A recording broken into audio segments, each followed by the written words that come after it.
ಗಣೇಶ ಗೋವಿಂದ, ಭಕ್ತವತ್ಸಲ ಗೋವಿಂದ, ಭಾಗವತ ಪ್ರಿಯ ಗೋವಿಂದ, ನಿತ್ಯ ನಿರ್ಮಲ ಗೋವಿಂದ, ನೀಲಮೇಘ ಶ್ಯಾಮ ಗೋವಿಂದ.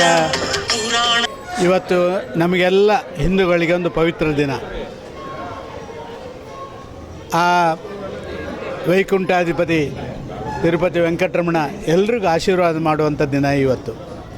ನಾವು ಎಲ್ಲ ಕಡೆ ದೇವರಲ್ಲಿ ಬೇಡಿಕೊಳ್ಳೋದು ಇಷ್ಟೇ, ನಮ್ಮ ನಾಡಿನ ಎಲ್ಲ ಜನರಿಗೂ ದೇವರು ಆಯುರಾರೋಗ್ಯ ಐಶ್ವರ್ಯ ಸಕಲ ಸಂಪತ್ತು ಮನಸ್ಸಿಗೆ ನೆಮ್ಮದಿ ಎಲ್ಲವನ್ನು ಕೊಡಬೇಕು ಅಂತ ದೇವರಲ್ಲಿ ಪ್ರಾರ್ಥನೆ ಮಾಡ್ತೇವೆ.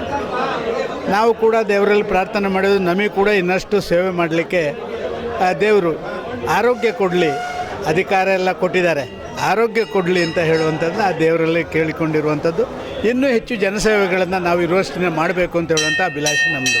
ವಿಶೇಷವಾಗಿ ನಮ್ಮ ಶ್ರೀನಿವಾಸರು ನನಗೆ ಫೋನ್ ಮಾಡಿ ಇಲ್ಲಿಗೆ ಬರಲೇಬೇಕು, ಇದೊಂದು ಅತ್ಯಂತ ಪವಿತ್ರ ಕ್ಷೇತ್ರ, ಇಲ್ಲಿ ಬಂದು ನೀವು ಆಶೀರ್ವಾದ ಪಡ್ಕೊಂಡು ಹೋಗಬೇಕು, ಇಲ್ಲಿ ನಿಮಗೆ ಖಂಡಿತವಾಗಿ ದೇವರು ಒಳ್ಳೆಯ ಮುಂದಿನ ದಿನಗಳಲ್ಲಿ ಮನಸ್ಸಿಗೆ ನೆಮ್ಮದಿ ಶಾಂತಿ ಭವಿಷ್ಯ ಎಲ್ಲ ಕೊಡ್ತಾರೆ ಅಂತ ಅವರು ಪದೇ ಪದೇ ನಮಗೆ ಫೋನ್ ಮಾಡಿ ನಮ್ಮನ್ನು ಕರೆಸಿಕೊಂಡಿದ್ದಾರೆ. ಇಲ್ಲಿ ಎಲ್ರಿಗೂ ಒಳ್ಳೆಯದಾಗಲಿ, ಶ್ರೀನಿವಾಸರಿಗೂ ದೇವರ ಆಯುರಾರೋಗ್ಯ ಭಾಗ್ಯವನ್ನು ಎಲ್ಲವನ್ನು ಕೊಡಲಿ. ನಮ್ಮ ನಾಯಕರಾದಂಥ ಶ್ರೀನಿವಾಸ್ ನಮ್ಮ ಜೊತೆಯಲ್ಲೇ ಇದ್ದಾರೆ, ಅಶೋಕ್ ನಮ್ಮ ಜೊತೆಯಲ್ಲಿದ್ದಾರೆ, ಎಲ್ಲ ನಮ್ಮ ಹಿರಿಯರು ಇಲ್ಲಿ, ಅವರೆಲ್ಲರಿಗೂ ಕೂಡ ದೇವರು ಆರೋಗ್ಯ ಕೊಡಲಿ, ಮನಃಶಾಂತಿ ಕೊಡಲಿ, ಇದು ಪ್ರಾಮುಖ್ಯ ಅಂತ ನಾನು ಭಾವಿಸ್ತಾ ಇದ್ದೀನಿ. ಮತ್ತು ಹೊಸ ವರ್ಷದ ನಕ್ಷತ್ರದಲ್ಲಿ ಮುಂಬರುವ ದಿನಗಳಲ್ಲಿ ತಮಗೂ ಹಾಗೂ ಪಕ್ಷಕ್ಕೆ ವಿಶೇಷ ದಿನಗಳ ಕಾರ್ಯದೆ. ಪ್ರಾಯಶಃ ನಾವು ದೇವರಲ್ಲಿ ಪ್ರಾರ್ಥನೆ ಮಾಡೋದು ಇಷ್ಟೇ, ನಮಗೆಲ್ಲ ಒಳ್ಳೆ ಬುದ್ಧಿ ಕೊಡು, ಎಲ್ರಿಗೂ ಒಳ್ಳೆ ಬುದ್ಧಿ ಕೊಟ್ಟರೆ ಊರೇ ಒಳ್ಳೆಯದಾಗುತ್ತೆ. ದೇವರು ನಮಗೆ ಬೇಡದನ್ನು, ವಿಶೇಷವಾದಂಥ ಆಸೆ ಆಕಾಂಕ್ಷೆಗಳನ್ನು ಇದನ್ನೆಲ್ಲ ಸ್ವಲ್ಪ ತಡೆ ಹಿಡಿದು ಜನಸಾಮಾನ್ಯರ ಸೇವೆ ಮಾಡುವಂಥ ಕೆಲಸ ಮಾಡುವಂಥ ಒಳ್ಳೆ ಬುದ್ಧಿ ಸದ್ಬುದ್ಧಿಯನ್ನು ಕೊಡುವಂಥ ಮಾತ್ರ ದೇವರಲ್ಲಿ ಪ್ರಾರ್ಥನೆ. ರಿಟೈರ್ಡ್ ಆಗಿಲ್ಲ, ಟಯರ್ಡ್ ಆಗಿದ್ದಾರೆ, ಯಾರು ತೆಗೆದ್ರೆ ಇನ್ನೂ ಇಲ್ಲ.